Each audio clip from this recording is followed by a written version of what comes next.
ഈ രണ്ട് അടിസ്ഥാനങ്ങളിലാണ് ഒരു മനുഷ്യൻ യഥാർത്ഥത്തിൽ മുവഹിദായിത്തീരുന്നത്, ഏകദൈവ വിശ്വാസിയായിത്തീരുന്നത്. അതുപോലെ തന്നെ അല്ലാഹു സുബ്ഹാനഹു വ തആലയുടെ കൽപ്പനകൾ ശിരസ വഹിച്ചുകൊണ്ട് ജീവിക്കുന്ന മനുഷ്യനായിത്തീരുന്നു. അങ്ങനെ ജീവിക്കുന്നത് നമ്മൾ പറയുന്ന പേരാണ് അല്ലാഹു സുബ്ഹാനഹു വ തആലക്ക് ഇബാദത്ത് എടുത്തുകൊണ്ട് ജീവിക്കുക എന്നത്. ഇബാദത്ത് എന്ന് പറഞ്ഞിട്ടുണ്ടെങ്കിൽ മഹാന്മാരായ പണ്ഡിതന്മാർ പറഞ്ഞിട്ടുള്ളത് അത് ഇസ്മുൻ ജാമിഉൻ ലികുല്ലി മാ യുഹിബ്ബുഹു അല്ലാഹു വ യർദാ മിനൽ അഖ്വാലി വൽ അഅ്മാലി ളാഹിറ വൽ ബാത്തിന. അത് അല്ലാഹു സുബ്ഹാനഹു വ തആല ഇഷ്ടപ്പെടുകയും തൃപ്തിപ്പെടുകയും ചെയ്യുന്ന സകല സംഗതികളുടെയും സംഘാതമാണ്. അവന്റെ വാക്കായി, പ്രവൃത്തിയായി, അതുതന്നെ അവന്റെ ബാഹ്യവും രഹസ്യവുമായ അർത്ഥത്തിൽ ഈ എല്ലാ നിലക്കുമുള്ള അവന്റെ കർമാനുഷ്ഠാനങ്ങളുടെയും വാക്കുകളുടെയും വിചാരവികാരങ്ങളുടെയും ഒക്കെ സംഘാതത്തെയാണ് ഇബാദത്ത് എന്ന് പറയുന്നത്. പ്രത്യക്ഷത്തിൽ നമ്മളത് പ്രഖ്യാപനം ചെയ്യുന്നു. അല്ലാഹു സുബ്ഹാനഹു വ തആല ഏകനാണ്, മുഹമ്മദ് നബി സല്ലല്ലാഹു അലൈഹി വസല്ലമ അല്ലാഹുവിന്റെ ദൂതനാണ് തുടങ്ങിയ വിശ്വാസ പ്രമാണങ്ങൾ നമ്മൾ പ്രപഞ്ചനം ചെയ്യുന്നത് കൊണ്ട് ബാഹ്യമായി പ്രത്യക്ഷത്തിൽ നമ്മൾ അല്ലാഹുവിന്റെ അടിയാറുകളും മുവഹിദുകളുമായി തീർന്നു. ആന്തരികമായി അല്ലാഹുവിലുള്ള, അവന്റെ മലക്കുകളിലുള്ള, അതുപോലെ തന്നെ സ്വർഗനരകങ്ങളിലുള്ള നമ്മുടെ വിശ്വാസങ്ങൾ അത് അങ്ങേയറ്റം സൂക്ഷിക്കുകയും അതിനനുസരിച്ച വിചാരവികാരങ്ങൾ ഉണ്ടാക്കിയെടുക്കുകയും ചെയ്യുമ്പോഴാണ് ആന്തരികമായ ഒരാൾ വിശ്വാസിയായിത്തീരുന്നത്. ബാഹ്യമായി നേരത്തെ പറഞ്ഞ ഈ വിശ്വാസത്തോടൊപ്പം തന്നെ നമസ്കാരം, അതുപോലെ തന്നെ നോമ്പ് തുടങ്ങിയ അനുഷ്ഠാന കർമ്മങ്ങൾ കൂടി ചെയ്യുമ്പോഴാണ്, അല്ലെങ്കിൽ തന്നെ ജീവിതത്തിലേക്ക് അത് കൊണ്ടുവരുമ്പോഴാണ് അയാൾ ഒരു മുസ്ലിമാണ്, ഒരു വിശ്വാസിയാണ് എന്ന നിലക്ക് അറിയപ്പെടുക. സ്വാഭാവികമായും അത്തരം ഒരാൾ അല്ലാഹുവിനെ ഇബാദത്ത് ചെയ്യുന്ന ഒരു ആബിദ് ആയിത്തീരുന്നു. ഒരു ആബിദായി തീരുക എന്ന് പറയുന്നതിന്റെ താല്പര്യം എന്താണ് എന്ന് നമ്മൾ മനസ്സിലാക്കിയാൽ, യഥാർത്ഥത്തിൽ ഒരു മനുഷ്യൻ അല്ലാഹുവിനെ സംബന്ധിച്ച റജാഅനും ഖൗഫിനും ഇടയിൽ തന്റെ വ്യവഹാരങ്ങളെ സകലതും സമർപ്പിക്കുന്നതിന്റെ പേരാണ്, അല്ലെങ്കിൽ അങ്ങനെ ചെയ്യുമ്പോഴാണ് ഒരാൾ അല്ലാഹുവിനെ ഇബാദത്ത് ചെയ്യുന്ന ഒരു മനുഷ്യനായിത്തീരുന്നു. അപ്പൊ അല്ലാഹുവിനെ സംബന്ധിച്ച കവിഞ്ഞ പ്രതീക്ഷ, അല്ലാഹുവിന്റെ അനുഗ്രഹങ്ങൾ, അവന്റെ സംതൃപ്തി, അവന്റെ പൊരുത്തം, അവന്റെ മഗ്ഫിറത്ത്, അവന്റെ ജന്നത്ത്, ഇതൊക്കെ എനിക്ക് ലഭിക്കും എന്ന അങ്ങേയറ്റത്തെ പ്രതീക്ഷയോടുകൂടി അല്ലാഹു സുബ്ഹാനഹു വ തആലയെ ഇബാദത്ത് ചെയ്യുക. ഒപ്പം തന്നെ അയാൾക്ക് ഖൗഫ് കൂടി ഉണ്ടായിരിക്കണം. അല്ലാഹുവിന്റെ ശിക്ഷയെ സംബന്ധിച്ച ഭയം, തന്റെ പ്രവർത്തനങ്ങൾ, കർമ്മങ്ങൾ സ്വീകരിക്കപ്പെടുമോ എന്ന ഭയം, അതിൽ വന്നേക്കാവുന്ന മാലിന്യങ്ങളെ സംബന്ധിച്ച ശിർക്കിൻ്റെതായ, അതുപോലെ തന്നെ റിയാഇൻ്റെതായ, അങ്ങനെ പല പല മാലിന്യങ്ങളും അതിൽ കടന്നു കൂടുന്നതിനെ സംബന്ധിച്ച ഭയം, അങ്ങനെ അത് അല്ലാഹു തിരസ്കരിച്ചു കളയുമോ എന്ന ഭയം, ഇത് രണ്ടും കൂടി ഒരു മനുഷ്യനിൽ ഉണ്ടാകുമ്പോഴാണ് അയാൾ യഥാർത്ഥത്തിൽ ഒരു ആബിദായി തീരുന്നത് എന്ന് നമുക്ക് പറയുവാൻ സാധിക്കും. അങ്ങനെ വരുമ്പോൾ അങ്ങനെയുള്ള ഒരു മനുഷ്യനെ സംബന്ധിച്ചിടത്തോളം അവൻ അല്ലാഹുവിനെ അങ്ങേയറ്റം സ്നേഹിക്കുകയും ആ മാർഗത്തിൽ നിലകൊള്ളുകയും ചെയ്യേണ്ടതായിട്ടുണ്ട്. അല്ലാഹുവിനെ സ്നേഹിക്കുക എന്ന് പറഞ്ഞത് എന്താണ് എന്ന് പരിശുദ്ധ ഖുർആൻ നമുക്ക് പറഞ്ഞു തരുന്നു. ഖുൽ ഇൻ കുൻതും തുഹിബ്ബൂന അല്ലാഹ ഫത്തബിഊനി യുഹിബ്ബുകുമുല്ലാഹ്. നിങ്ങൾ പ്രവാചകൻ സല്ലല്ലാഹു അലൈഹി വസല്ലമയോട് പറഞ്ഞു കൊടുക്കാൻ പറയുകയാണ്, നിങ്ങൾ അല്ലാഹുവിനെ ഇഷ്ടപ്പെടുന്നുവെങ്കിൽ, അല്ലാഹുവിനെ ഇഷ്ടപ്പെടുന്ന ആളുകളാണ് നിങ്ങളെങ്കിൽ ഫത്തബിഊനി, എന്നെ പിൻപറ്റുക, പ്രവാചകൻ സല്ലല്ലാഹു അലൈഹി വസല്ലമയെ പിൻപറ്റുക. യുഹിബ്ബുകുമുല്ലാഹ്, അപ്പോൾ അല്ലാഹു സുബ്ഹാനഹു വ തആല നിങ്ങളെ ഇഷ്ടപ്പെടും. അപ്പൊ അല്ലാഹുവിനെ പ്രവാചകൻ സല്ലല്ലാഹു അലൈഹി വസല്ലമയുടെ പ്രവർത്തന മാർഗങ്ങൾ, പ്രവാചകൻ കാണിച്ചു തന്നിട്ടുള്ള പാന്താവ് അത് പിൻപറ്റി ജീവിക്കുക എന്നുള്ളതാണ്. അതിനപ്പുറത്ത് മറ്റൊരു മാർഗമില്ല. അതിൽ നിന്ന് വ്യതിചലിച്ചുകൊണ്ട് അള്ളാഹുവിന്റെ തൃപ്തി കരകതമാക്കുവാനോ അവന്റെ സ്വർഗം ലഭിക്കുവാനോ സാധിക്കുകയില്ല എന്നാണ് നമ്മൾ പറഞ്ഞു തരുന്നത്. അല്ലാഹു സുബ്ഹാനഹു വ തആലയെ ഒരാൾ സ്നേഹിക്കുന്നു എന്ന് എത്ര വലിയ അവകാശവാദം ഉന്നയിച്ചാൽ, അയാൾ എന്തൊക്കെ മായാജാലങ്ങൾ, എന്തൊക്കെ മനുഷ്യ സാധ്യമല്ലാത്ത കർമ്മങ്ങളൊക്കെ അനുഷ്ഠിച്ചാൽ പോലും അയാളെ ആ രീതിയിൽ വിശ്വസിക്കുവാൻ പാടില്ല എന്നാണ് മഹാന്മാരായ പണ്ഡിതന്മാർ നമുക്ക് പറഞ്ഞു തരുന്നത്. ഉദാഹരണത്തിന് മഹാനായ ഷാഫി റഹ്മത്തുള്ളാഹി അലൈഹി അദ്ദേഹം ഒരിക്കൽ പറയുകയുണ്ടായി, നിങ്ങളൊരു മനുഷ്യനെ ഇദാ റഅയ്തുമു റജുല യംശി അലൽ മാ വയതീറു ഫിൽ ഹവാ, ഒരു മനുഷ്യൻ വെള്ളത്തിലൂടെ നടക്കുന്നതും വായുവിലൂടെ പറക്കുന്നതും ഒക്കെ നിങ്ങൾ കണ്ടു എന്ന് തന്നെ വിചാരിക്കുക. എന്നാൽ പോലും ഫലാ തുസദ്ദിഖു, നിങ്ങൾ അദ്ദേഹത്തെ സത്യപ്പെടുത്തുവാൻ, സത്യവാദിയായി അംഗീകരിക്കുവാൻ പാടില്ല. ഹത്താ തഅലമു മുതാബിഅതഹു റസൂലുള്ളാഹി സ്വല്ലല്ലാഹു അലൈഹി വസല്ലം, പ്രവാചകൻ സ്വല്ലല്ലാഹു അലൈഹി വസല്ലമയെ ജീവിതത്തിൽ അനുധാവനം ചെയ്യുന്നത് അയാളിൽ നിന്ന് വ്യക്തമായി മനസ്സിലാകും വരെ, പ്രവാചകന്റെ കാൽപ്പാടുകളെ പിന്തുടർന്നുകൊണ്ട് ജീവിക്കാത്ത ഒരു മനുഷ്യൻ, അയാൾ എത്ര തന്നെ അത്ഭുതങ്ങൾ പ്രവർത്തിച്ചാലും, അയാൾ എത്ര തന്നെ മഹാനായി വാഴ്ത്തപ്പെട്ടാലും അള്ളാഹുവിന്റെ അടിമയാണ്, ആബിദാണ് എന്ന് അംഗീകരിക്കുവാൻ പാടില്ല എന്നാണ് മഹാന്മാർ നമ്മൾക്ക് പറഞ്ഞ് മനസ്സിലാക്കപ്പെടുന്ന കാര്യം. അപ്പൊ അത് വളരെ പ്രധാനപ്പെട്ട ഒരു സംഗതിയാണ്. ഞാൻ നേരത്തെ പറഞ്ഞു, പ്രതീക്ഷയോടുകൂടി അള്ളാഹുവിനെ ഇബാദത്ത് ചെയ്തുകൊണ്ടിരിക്കുക എന്നതാണ് ഒരു വിശ്വാസിയുടെ ഇബാദത്തുകളെ സംബന്ധിച്ച് അവനൊരു അള്ളാഹുവിന്റെ യഥാർത്ഥ അടിമയായി തീരുന്നതിന്റെ ഒരു രീതി എന്ന് പറയുകയുണ്ടായി. യഥാർത്ഥത്തിൽ എപ്പോഴും ആ പ്രതീക്ഷയോടൊപ്പം തന്നെ വലിയ ഭയത്തോടു കൂടിയാണ് അവർ അള്ളാഹുവിനെ ഇബാദത്ത് ചെയ്തുകൊണ്ടിരിക്കുന്നത്. അള്ളാഹുവിന്റെ തന്ത്രങ്ങളെ സംബന്ധിച്ച് ഒരു വിശ്വാസി ഒരിക്കലും തന്നെ നിർഭയനായി തീരുകയില്ല. അള്ളാഹുവിന്റെ തന്ത്രങ്ങളെ സംബന്ധിച്ച് നിർഭീതനായി തീരുന്ന മനുഷ്യൻ അത് പരാജയപ്പെടുന്ന ആളുകളാണ്. ഞാനൊക്കെ തികഞ്ഞവനാണ്, എന്റെ എല്ലാ കർമ്മങ്ങളും ഒക്കെയാണ്, എനിക്ക് അള്ളാഹുവിന്റെ അടുത്ത് എല്ലാ അർത്ഥത്തിലുമുള്ള പദവികളും പ്രതിഫലവും ലഭിക്കുമെന്ന് യാതൊരു ആശങ്കയുമില്ലാതെ അവകാശവാദം ഉന്നയിക്കാൻ കഴിയുക മുനാഫിക്കുകൾക്ക് മാത്രമാണ് എന്നാണ് പ്രവാചകൻ സല്ലല്ലാഹു അലൈഹി വസല്ലം നമ്മളെ പഠിപ്പിച്ചത്. വിശ്വാസികൾ അവരെപ്പോഴും പ്രയാസത്തിലും ഭയത്തിലുമായിരിക്കും. അള്ളാഹുവിന്റെ അടുത്ത് തന്റെ പ്രവർത്തനങ്ങൾ സ്വീകരിക്കപ്പെടുമോ എന്ന് അവർ ഭയപ്പെട്ടുകൊണ്ടേയിരിക്കും. അതോടൊപ്പം തന്നെ അവർ അങ്ങേയറ്റ പ്രതീക്ഷകളുമായിരിക്കും. ഒരിക്കൽ തന്നെ അവർ ഭയം മാത്രമല്ല, ഭയം മാത്രമാകുമ്പോൾ മനുഷ്യൻ നിരാശനായി പോകും. അവന് കർമ്മ അനുഷ്ഠാനങ്ങളിൽ നിരതരാകുന്നത് അതുവഴി തടസ്സപ്പെടും. അപ്പൊ അങ്ങനെയും ആകുവാൻ പാടില്ല, മറിച്ച് അവൻ പ്രതീക്ഷയും ഉണ്ടായിരിക്കും. അത് വിശ്വാസികളെ സംബന്ധിച്ച് അല്ലാഹു സുബ്ഹാനഹു വ തആല നമുക്ക് പറഞ്ഞത് നമുക്ക് കാണുവാൻ സാധിക്കും. ഇന്നഹു ലാ യഖ്സു മിൻ റൂഹില്ല ഇല്ലൽ ഖൗമുൽ കാഫിറൂൻ, അല്ലാഹുവിന്റെ പ്രതീക്ഷയിൽ നിന്ന്, അല്ലാഹു സുബ്ഹാനഹു വ തആലയുടെ പ്രതിഫലത്തിൽ നിന്ന്, അനുഗ്രഹത്തിൽ നിന്ന് നിരാശരായിത്തീരുന്ന ആളുകൾ എന്ന് പറയുന്നത് സത്യനിഷേധികളായ ആളുകൾ മാത്രമാണ്. അപ്പൊ ഒരു വിശ്വാസി എന്ന് പറഞ്ഞാൽ, അള്ളാഹുവിനെ ഇബാദത്ത് ചെയ്യുന്ന ഒരു മനുഷ്യൻ എന്ന് പറഞ്ഞാൽ അവൻ ഈ രണ്ട് അവസ്ഥക്കിടയിലാണ്. അള്ളാഹുവിനെ സംബന്ധിച്ച കവിഞ്ഞ പ്രതീക്ഷ, അവരിൽ നിന്ന് അനുഗ്രഹങ്ങൾ ഒരുപാട് ലഭിക്കുമെന്ന് നിരന്തരമായി അവൻ പ്രതീക്ഷിച്ചുകൊണ്ടേയിരിക്കുന്നു.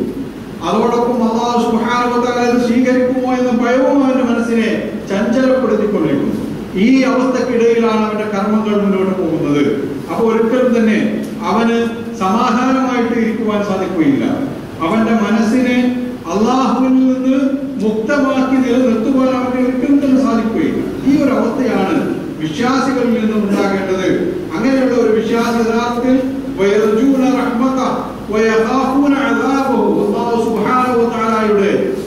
റഹ്മത്ത് ആഗ്രഹിക്കുകയും അവന്റെ ശിക്ഷയെ ഭയപ്പെടുകയും ചെയ്തുകൊണ്ട് ജീവിക്കുന്നവനാണ്.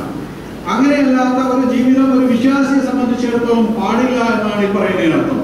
അപ്പൊ നമ്മുടെ കർമ്മങ്ങളെ സംബന്ധിച്ചിടത്തോളം, നമ്മുടെ വിശ്വാസങ്ങളെ സംബന്ധിച്ചിടത്തോളം നമ്മൾ അടിക്കടി പരിശോധിച്ചു കൊണ്ടിരിക്കേണ്ടതായിട്ട്.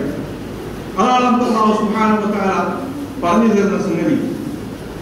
ഒരുപാട് അള്ളാഹുവിൽ അങ്ങേയറ്റം വിശ്വസിച്ചുകൊണ്ട് അള്ളാഹുവിനെ ഇബാദത്ത് ചെയ്യുന്ന ഒരു മനുഷ്യൻ അവൻ ഒരിക്കലും തന്നെ അറിവില്ലാതെ അള്ളാഹുവിനെ ഇബാദത്ത് ചെയ്യാതെ യഥാർത്ഥത്തിൽ എന്താണ് അള്ളാഹുവുമായി ബന്ധപ്പെട്ട കാര്യങ്ങൾ, അല്ലെങ്കിൽ എന്താണ് അള്ളാഹു നിരോധിച്ചിട്ടുള്ള കാര്യങ്ങൾ, നിർബന്ധമാക്കിയിട്ടുള്ള കാര്യങ്ങൾ തുടങ്ങിയ സംഗതികളെ കുറിച്ച് ആലോചിക്കുകയും വിവരമുണ്ടാക്കുകയും ചെയ്യുന്ന അത്തരം സംഗതികളുമായി ബന്ധപ്പെടാത്ത ഒരു മനുഷ്യനെ പോലെയല്ല വിവരമുള്ള അള്ളാഹുവിനെ ഇബാദത്ത് ചെയ്തുകൊണ്ടിരിക്കുന്ന, രാത്രിയും പകലും ഒക്കെ അള്ളാഹുവിനെ സ്മരിച്ചുകൊണ്ടിരിക്കുന്ന ഒരു മനുഷ്യൻ എന്ന് നമുക്ക് കാണുവാൻ സാധിക്കും.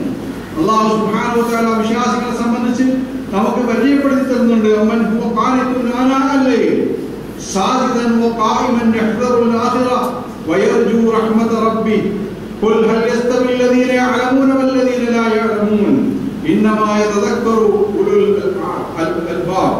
അല്ലാഹു സുബ്ഹാനഹു വ തആല നമുക്ക് വിശദീകരിച്ച് തരുന്ന സംഗതി, ഒരു വിശ്വാസിയായ മനുഷ്യൻ, അല്ലാഹുവിനെ യഥാർത്ഥത്തിൽ തന്നെ ഭയപ്പെടുന്ന ഒരു മനുഷ്യൻ, അവന്റെ അവസ്ഥ, അവന് രാത്രി സന്ദർഭങ്ങളിൽ, രാത്രിയുടെ അന്ത്യയാമങ്ങളിൽ, അല്ലെങ്കിൽ മനുഷ്യരൊക്കെ ഉറങ്ങിക്കിടക്കുന്ന സന്ദർഭത്തിൽ അവൻ അള്ളാഹുവിനെ ഇബാദത്ത് ചെയ്തുകൊണ്ടിരിക്കുകയാണ്. സുജൂദ് ചെയ്തും അതുപോലെ തന്നെ എഴുന്നേറ്റ് പ്രാർത്ഥിച്ചും അള്ളാഹുവിനെ നമസ്കരിച്ചും ഒക്കെ അള്ളാഹുവിനെ ഇബാദത്ത് ചെയ്തുകൊണ്ടിരിക്കുന്ന ഒരു മനുഷ്യൻ, അങ്ങനെയുള്ള ഒരു മനുഷ്യൻ അവന്റെ പ്രത്യേകത എന്താണ്? അവൻ പരലോകത്തെ ഭയപ്പെടുന്നു. അതുപോലെ തന്നെ അള്ളാഹുവിന്റെ കാരുണ്യം പ്രതീക്ഷിക്കുകയും ചെയ്യുന്നു. ആ ഒരു അവസ്ഥയിലുള്ള ഒരു മനുഷ്യനെ സംബന്ധിച്ചിടത്തോളം അവരൊരിക്കലും തന്നെ സമമല്ല.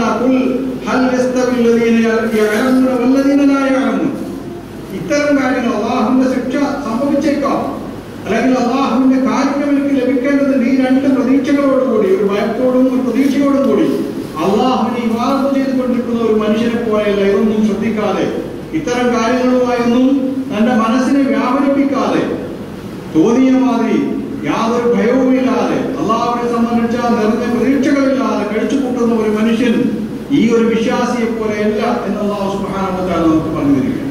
ഈ വിശ്വാസിയെ സംബന്ധിച്ചിടത്തോളം അവൻ തീർച്ചയായിട്ടും ചിന്തിക്കുന്ന മനുഷ്യനാണ്. അതുകൊണ്ടാണ് ഇന്നമാ യതദക്കറുൽ അൽബാബ്, ചിന്തയുള്ള, ബോധമുള്ള, കാര്യങ്ങളെ മനസ്സിലിട്ട് ആലോചിച്ച് തന്റെ യഥാർത്ഥ അവസ്ഥയെ കുറിച്ച് ബോധം വരുന്ന മനുഷ്യനെ, ആ മനുഷ്യനാണ് യഥാർത്ഥത്തിൽ ബോധം ഉൾക്കൊള്ളുകയും അങ്ങനെ അല്ലാഹു സുബ്ഹാനഹു വ തആലയെ ഓർമ്മിച്ചുകൊണ്ട് ജീവിക്കുകയും ചെയ്യുന്നവൻ എന്ന് പറഞ്ഞു തരുന്നത് അതിന്റെ അടിസ്ഥാനത്തിലാണ്. അപ്പോൾ ഒരു വിശ്വാസിയെ സംബന്ധിച്ചിടത്തോളം ആ ഒരു രീതിയിലേക്ക് അവൻ വളരേണ്ടതുണ്ട് എന്നാണ് അല്ലാഹു സുബ്ഹാനഹു വ തആല നമ്മളെ പഠിപ്പിച്ചു തരുന്നത്. നമ്മുടെ മനസ്സിലാണ് നമ്മുടെ വേഷഭൂഷകളും നമ്മുടെ കാട്ടിക്കൂട്ടലുകളും നമ്മുടെ വർത്തമാനങ്ങളും എന്തൊക്കെ തന്നെയായാലും നമ്മുടെ മനസ്സ് അള്ളാഹുവിൽ നിലീനമാണോ, അള്ളാഹു സുബ്ഹാനഹു വ തആലയുമായി ബന്ധിപ്പിക്കപ്പെട്ടതാണോ എന്ന് യഥാർത്ഥത്തിൽ തന്നെ പരിശോധിച്ചു കൊണ്ടിരിക്കുക എന്നത് അതുകൊണ്ട് തന്നെ സ്വാഭാവികമായും അനിവാര്യമായ ഒരു സംഗതിയാണ് എന്ന് നമുക്ക് മനസ്സിലാക്കുവാൻ സാധിക്കും. മഹാന്മാരായ സഹാബാക്കൾ ഈ രീതിയിലാണ് ജീവിച്ചിരുന്നത് എന്ന് നമുക്ക് കാണുവാൻ സാധിക്കും. വളരെ വലിയ മഹാന്മാരായ ആളുകൾ, പ്രവാചകൻ സല്ലല്ലാഹു അലൈഹി വസല്ലമയുടെ എഴുത്തുകാരനായ ഒരു സഹാബി ഹൻദലത്ത് ബിൻ റബീ അൽ-ഉസൈദി എന്ന് പറയുന്ന സഹാബി, അദ്ദേഹം ഒരിക്കൽ പ്രവാചകൻ സല്ലല്ലാഹു അലൈഹി വസല്ലമയുടെ സന്നിധിയിലേക്ക് പോകുമ്പോൾ അദ്ദേഹം അബൂബക്കർ സിദ്ദീഖ് റളിയല്ലാഹു അൻഹുവിനെ കണ്ടുമുട്ടി. അപ്പൊ അബൂബക്കർ സിദ്ദീഖ് റളിയല്ലാഹു അൻഹു അദ്ദേഹത്തോട് അദ്ദേഹത്തിന്റെ വർത്തമാനങ്ങളൊക്കെ ചോദിച്ച് അറിയുകയാണ്. അദ്ദേഹം ചോദിക്കുന്നു, ഖാല കൈഫ അൻത യാ ഹൻദല, എന്താണ്, എങ്ങനെയാണ് താങ്കളുടെ വിശേഷങ്ങളൊക്കെ എന്ന് അദ്ദേഹത്തോട് ചോദിച്ച് അറിയാൻ ആഗ്രഹിക്കുകയാണ്. അപ്പോ ഹൻദല റളിയല്ലാഹു അൻഹുവിന്റെ മറുപടി, ഖുൽതു നാഫക ഹൻദല, അദ്ദേഹം പറയുകയാണ് ഹൻദല മുനാഫിക്കായിരിക്കുന്നു എന്ന് ഞാൻ അബൂബക്കർ സിദ്ദീഖിനോട് മറുപടി പറഞ്ഞു. അപ്പൊ അബൂബക്കർ സിദ്ദീഖ് സ്വാഭാവികമായും അത്ഭുതം കൂടിക്കൊണ്ട് ചോദിച്ചു, ഖാല സുബ്ഹാനല്ലാഹ് മാ തഖൂൽ, എന്താണ് ഈ പറയുന്നത് എന്ന് അദ്ദേഹത്തോട് ചോദിക്കുകയാണ്. അപ്പോ ഹൻദല റളിയല്ലാഹു അൻഹു അതിന് മറുപടി പറയുകയുണ്ടായി, ഖുൽതു നഖൂല ഇൻദ റസൂലില്ലാഹി സ്വല്ലല്ലാഹു അലൈഹി വസല്ലം യുദക്കിറുനാ ബിന്നാരി വൽ ജന്ന, നബി സല്ലല്ലാഹു അലൈഹി വസല്ലമയുടെ അടുത്ത് നമ്മൾ ഇരിക്കുമ്പോൾ അവിടുന്ന് നരകത്തെക്കുറിച്ചും സ്വർഗത്തെക്കുറിച്ചും ഒക്കെ നമ്മളെ ഓർമ്മിപ്പിച്ചുകൊണ്ടിരിക്കും. നമ്മളതിങ്ങനെ കണ്ടുകൊണ്ടിരിക്കുന്നത് പോലെ ആ അവസ്ഥയിൽ നമുക്കത് അനുഭവപ്പെടും. എന്നാൽ നബി സല്ലല്ലാഹു അലൈഹി വസല്ലമയുടെ സദസ്സിൽ നിന്ന് നമ്മൾ പോയാലോ, അങ്ങനെ പോയി കഴിഞ്ഞാൽ സംഭവിക്കുന്നത് എന്താണ്? നമ്മൾ ഭാര്യ മക്കളുമായൊക്കെ കൂടിക്കലരുമ്പോൾ നമ്മുടെ കന്നുകാലികളും കൃഷിയിടങ്ങളും ഒക്കെയായി നമ്മൾ ഇടപഴകുമ്പോൾ അതൊക്കെ നമ്മൾ മറന്നു പോകുന്ന അവസ്ഥയുണ്ടായിത്തീരുന്നു. നസീന കതീറൻ, ആ ഓർമ്മിപ്പിച്ച കാര്യങ്ങളിൽ ധാരാളം നമ്മൾ മറന്നു പോകുന്നു. എന്ന് അബൂബക്കർ സിദ്ദീഖ് റളിയല്ലാഹു അൻഹുവിനോട് അദ്ദേഹം പറയുകയില്ല. അപ്പൊ അബൂബക്കർ സിദ്ദീഖ് റളിയല്ലാഹു അൻഹു തിരിച്ചു പറയുന്നു, ഖാല അബൂബക്കർ ഫവല്ലാഹി ഇന്നാ ലനൽഖാ മിസ്ല ഹാദാ, ഇത് തന്നെയാണ് ഞങ്ങളുടെയും അവസ്ഥ എന്ന് അബൂബക്കർ സിദ്ദീഖ് റളിയല്ലാഹു അൻഹു പറയുന്നു. പ്രവാചക സന്നിധിയിലാകുമ്പോൾ കാര്യങ്ങളെ കുറിച്ച് വല്ലാത്ത ബേജാറും വെപ്രാളവും പരലോകത്തെ സംബന്ധിച്ച അതുപോലെ വിശ്വാസത്തെ സംബന്ധിച്ച വലിയ വലിയ ആശയങ്ങളും അഭിലാഷങ്ങളും ആശങ്കകളും ഒക്കെ മനസ്സിൽ നിറഞ്ഞ് വിശ്വാസം നിറകമിയുന്ന ഒരു സന്ദർഭം, ഒരു സാഹചര്യം ഉണ്ടായിരിക്കുന്നു. പുറത്തു പോയാൽ ഇതുപോലെ ഭാര്യാമക്കളുമായി കൂടിച്ചേരുമ്പോൾ കൃഷിയിടവും കന്നുകാലികളും ഒക്കെയായി ഇടപഴകുമ്പോൾ അവർക്ക് മറന്നു പോകുന്ന അവസ്ഥയുണ്ടാകുന്നു. ഇത് തന്നെയാണ്. അങ്ങനെ അവർ രണ്ടുപേരും കൂടി നബി സല്ലല്ലാഹു അലൈഹി വസല്ലമയുടെ അടുത്ത് ചെന്ന് ഇതേ വിവരം പ്രവാചകൻ സല്ലല്ലാഹു അലൈഹി വസല്ലമയോട് പറഞ്ഞു. അന്തര മുനാഫിക്കായിരിക്കുന്നു പ്രവാചകരെ എന്ന് പറയുകയാണ്. അപ്പോൾ നബി സല്ലല്ലാഹു അലൈഹി വസല്ലമ ഇതൊക്കെ കേട്ടുകൊണ്ട് അവരോട് പറയുകയുണ്ടായി, പിന്നെ ഇങ്ങനെ ഒരു മനുഷ്യനെ സംബന്ധിച്ചിടത്തോളം വല്ലദീ നഫ്സി ബിയദിഹി ലൗ തദൂമൂന അലാ മാ തഖൂലു ഇൻദി, നിങ്ങൾ എൻ്റെ അടുത്ത് ഉള്ളപ്പോഴുള്ള അതേ അവസ്ഥയിൽ നിങ്ങൾ ഇങ്ങനെ ജീവിച്ചു പോവുകയാണെങ്കിൽ അതുപോലെ തന്നെ ആ സ്മരണയിൽ അല്ലാഹുവിനെ ഓർത്തുകൊണ്ട് നിങ്ങൾ അങ്ങനെ മുന്നോട്ട് പോവുകയാണെങ്കിൽ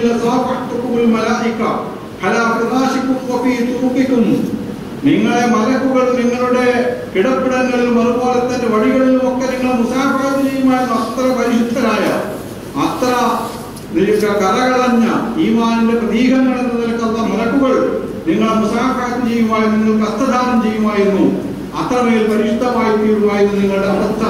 പക്ഷേ നബി സല്ലല്ലാഹു അലൈഹി വസല്ലം പറയുകയാണ്, വലാകിൻ യാ ഹൻദല സാഅത്തുൻ ഫസാഅ, എന്നാൽ സംഗതി അങ്ങനെയല്ല. ചിലപ്പോ ഈമാൻ കൂടി വരുന്ന സന്ദർഭങ്ങൾ ഉണ്ടാകും, ചിലപ്പോ ഈമാൻ കുറഞ്ഞു പോകുന്ന സന്ദർഭങ്ങൾ ഉണ്ടാകും. പ്രവാചകന്റെ സന്നിധിയിൽ അല്ലെങ്കിൽ നമുക്ക് ഈമാനികമായ ആവേശം ഉണ്ടാക്കുന്ന വർത്തമാനങ്ങൾ കേൾക്കുമ്പോൾ, പരിശുദ്ധ ഖുർആൻ ഓതിക്കൊണ്ടിരിക്കുമ്പോൾ, ഹദീസുകൾ കേട്ടുകൊണ്ടിരിക്കുമ്പോൾ, നല്ല നല്ല ഉപദേശങ്ങൾ കേൾക്കുമ്പോൾ നമ്മുടെ ഈമാൻ വർദ്ധിക്കും. അപ്പോൾ നമ്മളുടെ അവസ്ഥ വ്യത്യസ്തമായിരിക്കും. ജീവിത വ്യവഹാരങ്ങളുമായി നമ്മൾ ബന്ധപ്പെടുമ്പോൾ അതിന്റെ ആവേശത്തിൽ, അതിന്റെ തള്ളിച്ചയിൽ നമ്മുടെ വിശ്വാസപരമായ ചുറ്റുപാട് മറ്റൊരു രീതിയിലായി തീരും. അങ്ങനെയൊക്കെയുള്ള അവസ്ഥകളുണ്ട്. അതുകൊണ്ട് ഇത്തരം കാര്യങ്ങളെ സംബന്ധിച്ച് സൂക്ഷിച്ച് നല്ല രീതിയിൽ ജീവിതത്തെ മുന്നോട്ട് കൊണ്ടുപോകാൻ കഴിവിന്റെ പരമാവധി ശ്രമിക്കുക എന്നതാണ് വിശ്വാസിയുടെ ബാധ്യത എന്ന് പ്രവാചകൻ സല്ലല്ലാഹു അലൈഹി വസല്ലമ അദ്ദേഹത്തെ ഉണർത്തുകയുണ്ടായി. അപ്പൊ ആശങ്കയായിരുന്നു അബൂബക്കർ സിദ്ദീഖിനെ പോലെയുള്ള, അതുപോലെ ഹൻദല റളിയല്ലാഹു അൻഹുയെ പോലെയുള്ള ആളുകൾക്ക് ആശങ്കയായിരുന്നു. ഞങ്ങളുടെ വിശ്വാസം സ്വീകരിക്കപ്പെടുമോ, ഞങ്ങൾക്ക് നിവാക്ക് വന്നു പോയിട്ടുണ്ടോ എന്ന ആ ആശങ്കയാണ് അവരവിടെ പങ്കുവെച്ചുകൊണ്ടിരുന്നത് എന്ന് നമുക്ക് കാണുവാൻ സാധിക്കും. അപ്പൊ ഇത് വളരെ വലിയ നമ്മുടെ ഒരു വിശ്വാസിയെ സംബന്ധിച്ചിടത്തോളം ഒരിക്കലും തന്റെ വിശ്വാസത്തെ സംബന്ധിച്ചിടത്തോളം, തന്റെ കർമ്മങ്ങളെ സംബന്ധിച്ചിടത്തോളം സ്വന്തം നിലക്ക് അയാൾ സമാധാനപ്പെടുവാൻ പാടില്ല. അയാളുടെ മനസ്സിൽ അള്ളാഹുവിനെ സംബന്ധിച്ച പ്രതീക്ഷയും ആശങ്കയും ഒരേ സമയത്ത് അയാളെ പ്രവർത്തന നിരതനാക്കുകയും അതോടൊപ്പം പ്രാർത്ഥനാ നിരതനാക്കുകയും ചെയ്യേണ്ടതായിട്ടുണ്ട് എന്നതാണ് പണ്ഡിതന്മാർ നമുക്ക് പറഞ്ഞു തരുന്ന സംഗതി. പ്രവാചകന്മാരുടെ പോലും അവസ്ഥ ഇതായിരുന്നു എന്ന് പരിശുദ്ധ ഖുർആൻ നമുക്ക് പഠിപ്പിച്ചു തരുന്നത് കാണുവാൻ സാധിക്കും.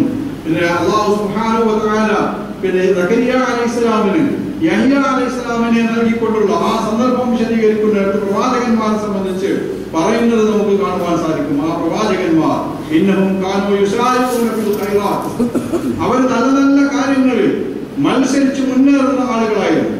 അങ്ങേയറ്റം നന്മകൾ ചെയ്ത് മുന്നേറ്റം സൃഷ്ടിക്കുന്ന ആളുകളായിരുന്നു അവര്. എന്തായിരുന്നു അവരുടെ അവസ്ഥ എന്ന് പരിശുദ്ധ ഖുർആൻ നമ്മളോട് പറയുന്നു,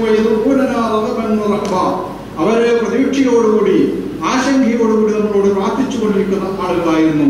വകാനൂ ലനാ ഖാശിഈൻ, അതുകൊണ്ട് തന്നെ ആ പ്രാർത്ഥനാ നിർഭരമായ പ്രതീക്ഷാപൂർവമായ അവരുടെ പ്രവർത്തനം കൊണ്ട് അതോടൊപ്പം തന്നെ അല്ലാഹു സുബ്ഹാനഹു വ തആലയിൽ അങ്ങേയറ്റം ആശങ്ക വെച്ചുകൊണ്ടുള്ള മത്സരപരമായ പ്രവർത്തനങ്ങളിൽ നല്ല നല്ല കാര്യങ്ങളിൽ മുന്നേറ്റം സൃഷ്ടിക്കുന്ന ആ സ്വഭാവം അതൊക്കെ അവരിൽ ഉണ്ടായിരുന്നത് കൊണ്ട് ആ പ്രവാചകന്മാർ അവർക്ക് വകാനൂ ലനാ ഖാശിഈൻ, നമ്മളോട് അങ്ങേയറ്റത്തെ ഭയപ്പാടുള്ള, നമ്മുടെ പിന്നെ രക്ഷാശിക്ഷകളെ സംബന്ധിച്ച് അങ്ങേയറ്റം ബേജാറുള്ള ആളുകളുടെ കൂട്ടത്തിൽപ്പെട്ടവരായിരുന്നു അവരെന്ന് അല്ലാഹു സുബ്ഹാനഹു വ തആല അവരെ കുറിച്ച് പറയുന്നത് നമുക്ക് കാണുവാൻ സാധിക്കും. അപ്പോൾ ചുരുക്കത്തിൽ സാലിഹായ ഒരു മനുഷ്യനെ സംബന്ധിച്ചിടത്തോളം, അല്ലാഹുവിനെ ഇബാദത്ത് ചെയ്തുകൊണ്ടിരിക്കുന്ന ഒരു മനുഷ്യനെ സംബന്ധിച്ചിടത്തോളം, അവൻ തന്റെ ജീവിതത്തിൽ ഒരിക്കലും തന്നെ തന്റെ കർമ്മങ്ങളെ സംബന്ധിച്ചിടത്തോളം, തന്റെ വിശ്വാസത്തെ സംബന്ധിച്ചിടത്തോളം ഒരിക്കലും തന്നെ ഞാനെല്ലാം തികഞ്ഞവനാണ്, എന്റേതൊക്കെ പരിപൂർണമാണ്, ഞാൻ അങ്ങേയറ്റം സംശുദ്ധനാണ് എന്നൊരിക്കലും തന്നെ അയാൾ കരുതാൻ പാടില്ല. അയാൾ എപ്പോഴും പ്രാർത്ഥിച്ചുകൊണ്ടിരിക്കുന്നു, പടച്ച തമ്പുരാനെ എന്റെ മനസ്സിന് വിശുദ്ധി നൽകണം, നീയാണ് ആളുകളെ സംസ്കരിക്കുകയും മനസ്സിനെ ശുദ്ധീകരിക്കുകയും ഒക്കെ ചെയ്യുന്നത്, അതുകൊണ്ട് ഞങ്ങളുടെ മനസ്സുകൾക്ക് വിശുദ്ധി നൽകണമേ എന്ന് നിരന്തരമായി പ്രാർത്ഥിച്ചുകൊണ്ടിരിക്കുന്ന സ്വഭാവക്കാരനായിരിക്കും ഒരു വിശ്വാസി എന്ന് നമുക്ക് പറഞ്ഞു തരുന്നത് ആ അടിസ്ഥാനത്തിലാണ്. അപ്പൊ അങ്ങനെയുള്ള ഒരു വിശ്വാസിയെ സംബന്ധിച്ചിടത്തോളം അവന്റെ കർമ്മങ്ങൾ ഞാൻ നേരത്തെ പറഞ്ഞതുപോലെ പ്രവാചകൻ സല്ലല്ലാഹു അലൈഹി വസല്ലമയുടെ ആ വാക്കുകൾക്കും പ്രവൃത്തികൾക്കും അവിടുത്തെ മാതൃകക്ക് യോജിച്ച രീതിയിൽ ആയിത്തീരുവാൻ അവൻ പരമാവധി പരിശ്രമിക്കേണ്ടതായിരുന്നു. പലജാതി പുതിയ പുതിയ കാര്യങ്ങളും നമ്മുടെ അനുഭവത്തിൽ വന്നു ചേരുമ്പോൾ അതിന്റെയൊക്കെ പിന്നാലെ പോവുക, യാതൊരു ചിന്തയുമില്ലാതെ യാതൊരു കാര്യവിചാരവുമില്ലാതെ അത്തരം കാര്യങ്ങളുടെ പിന്നാലെ പോവുക എന്ന് പറയുന്നത് തന്നെ നമ്മളുടെ ജീവിതം, പരലോക ജീവിതം നഷ്ടത്തിലാകുവാനും കാരണമായി തീരുമെന്ന് നബി സല്ലല്ലാഹു അലൈഹി വസല്ലം നമുക്ക് മുന്നറിയിപ്പ് നൽകിയിട്ടുണ്ട്. അപ്പോ പ്രവാചകൻ സല്ലല്ലാഹു അലൈഹി വസല്ലം നമ്മളോട് പറഞ്ഞു, കുല്ലു മുഹ്ദസത്തിൻ ബിദ്അ വകുല്ലു ബിദ്അത്തിൻ ളലാല വകുല്ലു ളലാലത്തിൻ ഫിന്നാർ.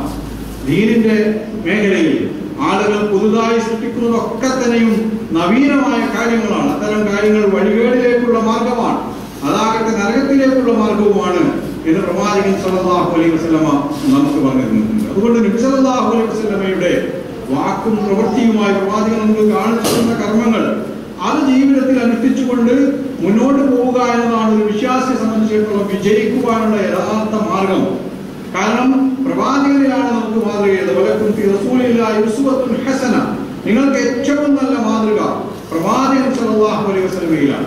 അതിൽ യാതൊരു തെറ്റും വരികയില്ല. പ്രവാചകൻ എന്ന് പറഞ്ഞാൽ അതൊരു വിശ്വാസിയെ സംബന്ധിച്ചിടത്തോളം എങ്ങനെയാണ് അവൻ ജീവിക്കേണ്ടത് എന്ന് അവനെ പഠിപ്പിക്കാൻ വേണ്ടി അല്ലാഹു സുബ്ഹാനഹു വ തആല അയച്ചിട്ടുള്ള ദൂതനാണ്. അതുകൊണ്ട് ആ പ്രവാചകനെ മുന്നിൽ വെച്ചുകൊണ്ട് അവിടുത്തെ പ്രവർത്തനങ്ങൾ അനുധാവനം ചെയ്തുകൊണ്ട് അവിടുത്തെ കൽപ്പനകളെ സ്വീകരിച്ചുകൊണ്ട് അവിടുന്ന് ത്യജിക്കാൻ കൽപ്പിച്ച കാര്യങ്ങൾ ത്യജിച്ചുകൊണ്ടുള്ള ഒരു ജീവിതമാണ് ഒരു വിശ്വാസത്തിന്റെ എല്ലാ മണ്ഡലങ്ങളും തന്റെ ഈമാനികമായ ഹൃദയത്തിലുള്ള അവന്റെ വിശ്വാസം, വിവാദ കൽബിയ എന്ന് പണ്ഡിതന്മാർ പറയുന്ന വിശ്വാസപരമായ അവന്റെ താല്പര്യങ്ങളിൽ അതങ്ങനെ ആയിരിക്കണം.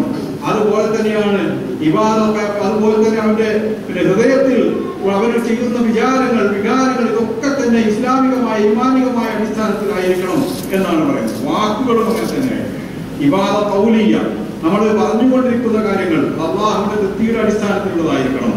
പ്രവാചകൻ സല്ലല്ലാഹു അലൈഹി വസല്ലം നമുക്ക് അനുവദിച്ചു തന്നിട്ടുള്ള കാര്യങ്ങളായിരിക്കണം. നമ്മൾക്ക് തോന്നുന്നതൊക്കെ ദീനിന്റെ പേരിൽ അതല്ലെങ്കിൽ മറ്റു കാര്യങ്ങളിൽ അങ്ങനെ പറഞ്ഞുകൊണ്ടിരിക്കുക എന്നത് തന്നെ ഇസ്ലാമിൽ നിന്ന് നമ്മളെ അകറ്റിക്കളയുവാൻ കാര്യമായി തീരും എന്നത് കൂടി നമ്മൾ മനസ്സിലാക്കേണ്ടുന്ന സംഗതിയാണ്. അതുപോലെ നമ്മുടെ ശരീരം കൊണ്ട് ചെയ്യുന്ന വിവാദത്തുകളും അങ്ങനെ തന്നെയാണ്. അതിനും പ്രവാചകന്റെ മാതൃക ഉണ്ടാകണം. ആരെങ്കിലും പറഞ്ഞു അങ്ങനെ പറയുന്നത് കേട്ടു എന്നതുകൊണ്ട് അത് നമുക്ക് സ്വീകാര്യമായി തീരാൻ പാടില്ല. മറിച്ച് അള്ളാഹുവിന്റെ പ്രവാചകൻ ഈ ഒരു പ്രവൃത്തി കാണിച്ചു തന്നിട്ടുണ്ടോ എങ്കിൽ അത് മാത്രമാണ് നമ്മുടെ മാതൃകയായി തീരേണ്ടത്, അത് മാത്രമാണ് നമുക്ക് ഇബാദത്തായി തീരുന്നത്. അതിന് മാത്രമാണ് അല്ലാഹു സുബ്ഹാനഹു വ തആല നമുക്ക് പ്രതിഫലം നൽകുന്നത്. പ്രവാചകന്റെ വാക്കിലൂടെ, പ്രവൃത്തിയിലൂടെ, മൗനത്തിലൂടെ, പ്രവാചകന്റെ അംഗീകാരത്തിലൂടെ നമുക്ക് ലഭിച്ചിട്ടുള്ള കർമ്മങ്ങളല്ലാത്ത മറ്റൊന്നും തന്നെ ഇസ്ലാമിക മാർഗത്തിൽ ഒരു മനുഷ്യൻ മുന്നോട്ട് പോകുമ്പോൾ അയാളുടെ മുന്നിൽ ഉണ്ടാകാൻ പാടില്ല. അതുപോലെ തന്നെയാണ് ധനപരമായ അർത്ഥത്തിൽ ഇബാദ മാലിയ, ധനം ചെലവഴിക്കുന്നിടത്ത് അത് അള്ളാഹുവിന്റെ ഇഷ്ടത്തിലായിരിക്കണം. അല്ലാഹു സുബ്ഹാനഹു വ തആല നമുക്ക് അനുവദിച്ചു തന്നിട്ടുള്ള മേഖലകളിലായിരിക്കണം. അല്ലാത്തയിടത്ത് നമ്മൾ ധനം ചെലവഴിക്കുമ്പോൾ അത് അള്ളാഹുവിന്റെ കൽപ്പനയ്ക്ക് വിരുദ്ധമായി തീരും, അവന്റെ പ്രവാചകന്റെ മാതൃകയ്ക്ക് വിരുദ്ധമായി തീരും, അത് ശിക്ഷാർഹമായ കർമ്മങ്ങളായി തീരും. അപ്പോൾ ഇങ്ങനെ എല്ലാ മേഖലയിലും അള്ളാഹുവിന്റെ പ്രവാചകനെ അനുധാവനം ചെയ്ത് ജീവിക്കുകയും ആ മാതൃകയിലൂടെ പരലോകത്തെ ആഗ്രഹിക്കുകയും അള്ളാഹുവിനെ കൃത്യമാത്രം ആഗ്രഹിക്കുകയും ചെയ്യുന്ന ഒരവസ്ഥ ഒരു വിശ്വാസിക്ക് ഉണ്ടാകുമ്പോൾ അതിനെ അങ്ങനെയുള്ള ഒരു മനുഷ്യനെയാണ് ആബിദായ മനുഷ്യൻ, അള്ളാഹുവിനെ ഇബാദത്ത് ചെയ്തുകൊണ്ട് ജീവിക്കുന്ന മനുഷ്യൻ, ഭക്തനായ മനുഷ്യൻ എന്നൊക്കെ നമുക്ക് പറയാൻ സാധിക്കുക. അല്ലാഹു സുബ്ഹാനഹു വ തആല അത്തരം സജ്ജനങ്ങളുടെ കൂട്ടത്തിൽ അള്ളാഹുവിനെ മാത്രം ഇബാദത്ത് ചെയ്യുന്ന അവന്റെ പ്രീതി മാത്രം കാക്ഷിക്കുന്ന ആളുകളുടെ കൂട്ടത്തിൽ നമ്മളേവരെയും ഉൾപ്പെടുത്തി അനുഗ്രഹിക്കുമാറാകട്ടെ.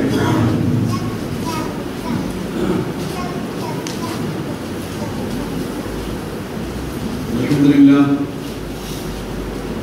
اللهم صل على محمد وعلى آل محمد كما صليت على إبراهيم وعلى آل إبراهيم وبارك على محمد وعلى آل محمد كما باركت على إبراهيم وعلى آل إبراهيم في العالمين إنك حميد مجيد ويا عباد الله أوصيكم وإياي نفسي ثانيا بتقوى الله പ്രിയമുള്ള സഹോദരി സഹോദരന്മാരെ, ഒരിക്കൽ കൂടി അല്ലാഹു സുബ്ഹാനഹു വ തആലയെ സൂക്ഷിക്കേണ്ട വിധം സൂക്ഷിച്ചുകൊണ്ട് ജീവിക്കണമെന്ന് ഉണർത്തുകയാണ്. നമ്മുടെ വിശ്വാസികളായ ആളുകൾ ഈ അർത്ഥത്തിൽ അല്ലാഹു സുബ്ഹാനഹു വ തആലയോട് നമ്മുടെ കർമ്മങ്ങൾ സ്വീകാര്യമായി തീരുവാൻ നിരന്തരമായി പ്രാർത്ഥിച്ചുകൊണ്ടിരിക്കേണ്ടതുണ്ട്. അതൊരു വിശ്വാസിയുടെ ആയുധമാണ്. സിലാഹുൽ മുഅ്മിൻ എന്നാണ് ദുആനെ കുറിച്ച് പ്രവാചകൻ സല്ലല്ലാഹു അലൈഹി വസല്ലം നമുക്ക് പറയുന്നത്. വിശ്വാസിയുടെ ആയുധമായ പ്രാർത്ഥന എപ്പോഴും നമ്മുടെ കൂടെ ഉണ്ടായിരിക്കണം. നമ്മുടെ ആത്മീയവും ഭൗതികവും എല്ലാമായ കാര്യങ്ങൾക്ക് അത് അനിവാര്യമാണ്. അല്ലാഹു സുബ്ഹാനഹു വ തആല നമ്മുടെ എല്ലാ തെറ്റുകുറ്റങ്ങളും നമുക്ക് പുറത്ത് മാപ്പാക്കി തരുമാറാകട്ടെ. ജീവിതത്തിൽ സംഭവിച്ചു പോയിട്ടുള്ള അബദ്ധങ്ങളെ അല്ലാഹു സുബ്ഹാനഹു വ തആല മായ്ച്ച് കളയുമാറാകട്ടെ. അവയെ ഹസനാത്തുകളായി അല്ലാഹു സുബ്ഹാനഹു വ തആല നമുക്ക് പരിവർത്തിപ്പിച്ച് തരുമാറാകട്ടെ. നമ്മളുടെ പ്രയാസങ്ങൾ, വിഷമങ്ങൾ, സാമ്പത്തികമായ, ശാരീരികമായ, മാനസികമായ എല്ലാ പ്രയാസങ്ങളും വിഷമങ്ങളും അല്ലാഹു സുബ്ഹാനഹു വ തആല ദൂരീകരിച്ച് തരുമാറാകട്ടെ. നമ്മുടെ രോഗങ്ങളെ അല്ലാഹു ശിഫയാക്കി തരുമാറാകട്ടെ. നമ്മളുടെ ബന്ധുക്കൾ, മാതാപിതാക്കൾ, മറ്റ് അനേകം ആളുകൾ രോഗപീഠയിൽ നിന്ന് രക്ഷപ്പെടുവാൻ പ്രാർത്ഥിക്കുവാൻ നമ്മളോട് വസിയത്ത് ചെയ്യാറുണ്ട്. അങ്ങനെയുള്ള ആളുകൾക്ക് അല്ലാഹു സുബ്ഹാനഹു വ തആല അവരുടെ രോഗം എത്രയും എളുപ്പം ശിഫയാക്കി കൊടുക്കുമാറാകട്ടെ. അവർക്ക് ഏറ്റവും നല്ല ആരോഗ്യവും ആയുസ്സും നൽകി അല്ലാഹു സുബ്ഹാനഹു വ തആല അനുഗ്രഹിക്കുമാറാകട്ടെ. അല്ലാഹുവിന്റെ മാർഗത്തിൽ ജീവിക്കുവാനും ഹലാലായത് ഭക്ഷിക്കുവാനും അങ്ങനെ ഹലാലിന്റെ മാർഗത്തിലൂടെ ത്വയ്യിബാത്തിന്റെ മാർഗത്തിലൂടെ അല്ലാഹുവിന്റെ പ്രീതി കാക്ഷിക്കുവാനും നമ്മളെ അവൻ അനുഗ്രഹിക്കുമാറാകട്ടെ. പടച്ച തമ്പുരാനെ, വരൾച്ച ഞങ്ങളെയൊക്കെ ബാധിച്ചിരിക്കുന്നു. പല മേഖലകളിൽ വെള്ളമില്ലാതെ ആളുകൾ ബുദ്ധിമുട്ടിക്കൊണ്ടിരിക്കുകയാണ്. കിണറുകൾ വറ്റിക്കൊണ്ടിരിക്കുന്നു. നമ്മുടെ പാടങ്ങൾ, അതുപോലെ മറ്റെല്ലാ കൃഷിയിടങ്ങളും വറ്റി വരണ്ടുകൊണ്ടിരിക്കുന്നു. പടച്ച തമ്പുരാനെ, ഞങ്ങൾക്ക് നീ മഴ വർഷിപ്പിച്ച് തരണമേ. നിന്റെ അടുക്കൽ നിന്ന് ധാരാളമായി ഞങ്ങൾക്ക് നീ മഴ വർഷിപ്പിച്ച് തരണമേ തമ്പുരാനെ. ഞങ്ങളുടെ പാപങ്ങൾ പൊറുക്കുകയും ഞങ്ങളുടെ വീഴ്ചകൾ മാപ്പാക്കി തരുകയും ഞങ്ങൾക്ക് മഴ വർഷിപ്പിച്ചു തരികയും ചെയ്യണമേ തമ്പുരാനെ.